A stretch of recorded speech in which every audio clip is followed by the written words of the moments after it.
Hello again, everyone. Deflect here, Firm but Fair Gaming. Wanted to get into a tier list video for the non 2%. So, in Dragonflight, there were only 479,000 runs done at 15s and above, and overall, 22 million runs done in between that. So, we're talking 2% of people do over 25. So I don't want to make a tier list video for those elite ones who aren't watching the videos anyway. They know what they're going to run, they know what's going to be good. They've been playing the beta. I don't need to make a video for that. I want to make it for people it might actually help out. Criteria is going to be very simple. It's going to be how are they doing based on their DPS. I am not basing it on any of the other specs, like say Vengeance Demon Hunter is doing well. That will have no impact on Havoc because this is 0 to 15. It really doesn't matter. Every spec in the game is going to do 15 keys. I guarantee it. It is going to be every spec. So this will be a 0 to 15 key and showing what they'll do on their own. And what's going to come into play is the ease of the class. Like some are obviously easier than others. You know, you take Ret Paladin that they just made easier. I didn't know they could do that, but they did. It's going to come into a huge factor because you can do the damage on a very simple rotation on 1 minute cooldowns, and you only have a few buttons to hit. That's a lot easier than, let's say, Windwalker or I guess Assassination came down a bit, or Enhancement Shaman that had a lot more buttons to press and a lot more rotational things to worry about. So that does come into a factor. But this is going to be my opinion for 0 to 15 keys. This isn't going to be a meta tier list because, to be honest, it really doesn't matter what they're doing above 15s if 98% aren't doing them. And probably the ones, like I said, doing them aren't watching tier list videos. So here we go. This one's for everyone else. Enhancement Shaman, cranking. Amazing damage right now. They're doing very well. They got a little change to their survivability. It wasn't huge, but it's a little bit, so it helps out. Their rotation is tough. Otherwise, it would be S tier, but they are hanging with the DPS up there. It is going to go straight into the A. The other ones we have, that's going to be simple. They have a huge utility. I'll talk about that for a bit too. They have a tough, one of the toughest rotations in the game, but huge utility. They bring some of the most utility in the game and the shortest kick in the game. So that does benefit them and offset some of that harder rotation a little bit. Feral Druid. You bring Mark of the Wild, which everyone wants. But I don't like the downtime when you don't have abilities and you're just kind of sitting there waiting to get enough energy to hit a button. I don't like that. It is doing okay damage. I don't want to say it's doing crazy great damage.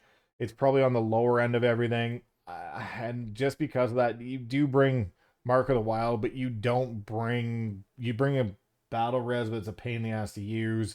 Or better classes who bring a better res.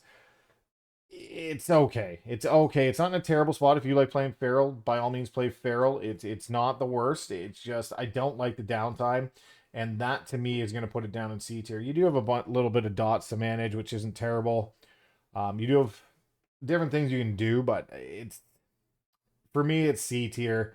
It's an okay spec, and if you love playing Feral, you can do very well on it. But the majority of the people I don't think will do as well as those hardcore Feral players by any means, and it will be a lower spec compared to, let's use Ret Paladin as the star.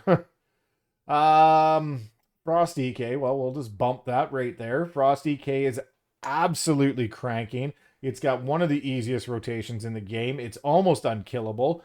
It is just phenomenal right now. One of the best specs. It was almost the best spec in the beta for the whole thing. It is just cranking. If you haven't seen any videos, Frost EK is a lot of fun.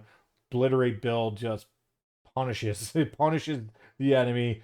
AoE single target still good. It's just a good spec. Now people are going to argue with this one, but Fury Warrior is going A tier. It's a good spec. It doesn't bring the most utility, but it's a pretty simple rotation. You do just really consistent damage. You have a little tiny bit of burst, but really consistent damage. Boss, AoE. It's just a good overall spec. It's very self-sustained, but definitely a good one to pick up. Havoc Demon Hunter. It's going to go ahead of Fury. It's doing very well. It is cranking. And yes, people are going to argue, but Vengeance is one of the best tanks. That's great. Again, not part of the criteria. Havoc on its own, standalone, great DPS. You bring some decent utility. And you really just, it's a fun spec to play. Very survivable. Very, very friendly to play. It does have a little nuances to it, but once you figure those out for Havoc, it's pretty good. Outlaw Rogue. I want to put it in A tier because of all the buffs. I want to put it here. I do. I will. We'll go with that. It was going to be bottom A, top B. It's doing well. They got a lot of buffs, so it's now working. It's got a harder rotation than a lot, and it punishes you quite a bit, but it brings a lot of utility on the other end. So it's kind of in between. Rogues have a lot of great things going for them. They have a lot of blinds, cheap shots, kidney shot, a lot of interrupt stuns, all CC. Very good for crowd control. Do a lot of damage, but again, you mess up that window, you mess up some of your rotation. It is punishing on Outlaw. The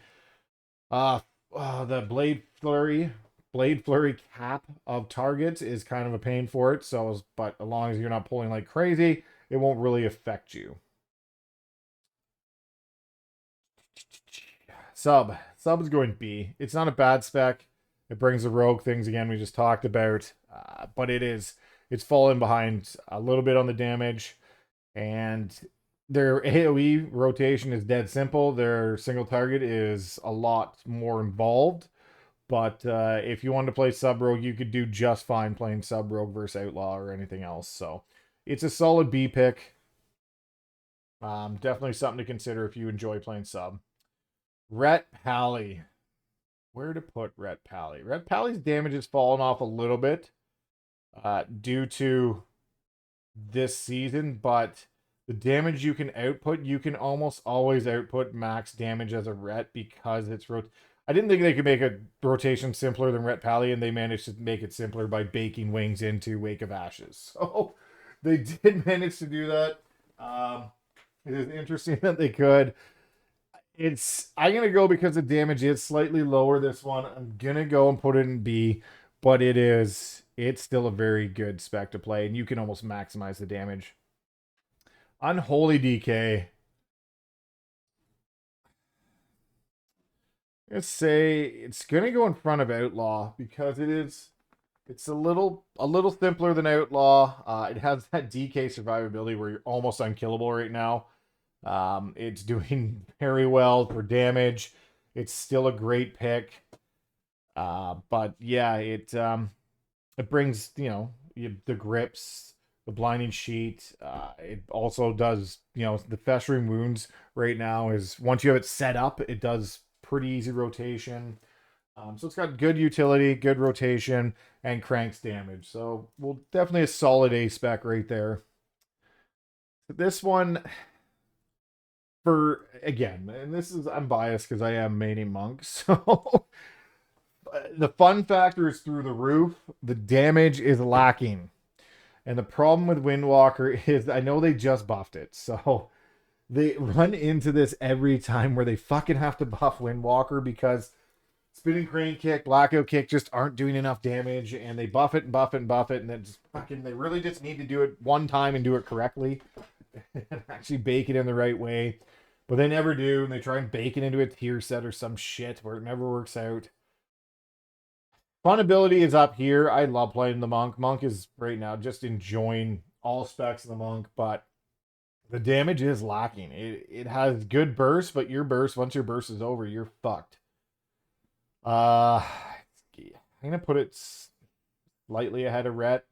It brings a lot of utility, and it is, I think, doing slightly more damage than Ret, but I really just need to just buff it correctly once. That's all. Just buff it once correctly. I'd be happy. Survival Hunter. I don't know if you guys have been playing Survival Hunter. It went through a nerf. It was like stupid damage. But it did nerf a bit. It is still very good. Where's it gonna go though? It is very good. It still does a lot of damage. Your hero talents suck for it, but fuck, you really can't win them all. If you're still doing damage without hero talents, that's a good thing because when they're gone, that means you're still doing damage. So it's a good and bad problem to have. Means it sucks that yours doesn't work right now, but on the other side, you still are one of the top ones. They did get nerfed a little bit. I'm gonna put them after Unholy. And yeah, they're after Unholy. Moving on to Arms. Arms doing less than Fury or was in the testing. It's the Fury hero talents are just okay. Or the warrior hero talents in general are just okay. Arms falls slightly lower in damage. Currently, Fury is more a little consistent. Arms a little more bursty. You really wait for that mortal wounds are kicked in. The below, I think it's 30% for them, 30 or 25. Anyway, yeah, the below percentage to really get some cranking damage, but it's okay damage right now, but it's not the best. It's not the worst. It's just okay. If you like playing Arms Warrior, by all means, it's still viable. Let's be honest. It's still decent. And we'll just skip right to the last one here. Boop, right at the top. That is a solid S tier spec right now for Assassination Rogue. It is doing incredible damage. It is bringing the full Rogue kit, so all the CC that Rogue brings. The damage is actually not done that much by the hero talents, so here's your problem. If they nerf a fucking ability, you are screwed. But until that point, you are king. So it could go either way. You could be screwed or king. We'll see how it plays out, but currently they are just unbelievable.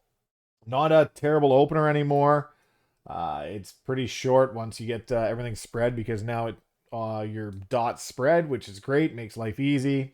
And then you just go into using your consuming abilities, so your finisher moves. So it's actually it's very good right now, and you'll see a lot of Sin Rogues until they get nerfed.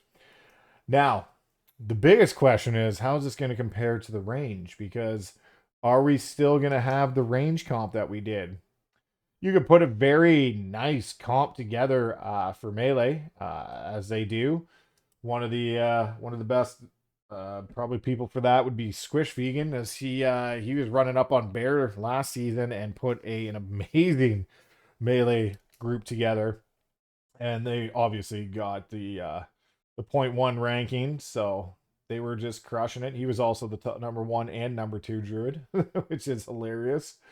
But that is the melee tier list. You'll have to battle it out with the range, and again, the problem's going to come in. Mage is still cranking, so Vengeance Demon Hunter is doing well, and when Vengeance is doing well, it means casters can do well, which brings a mage, which then brings another caster, and the cycle goes on. But these melee specs are doing very well as well, and you can build a melee team to do 0 to 15s, no problem.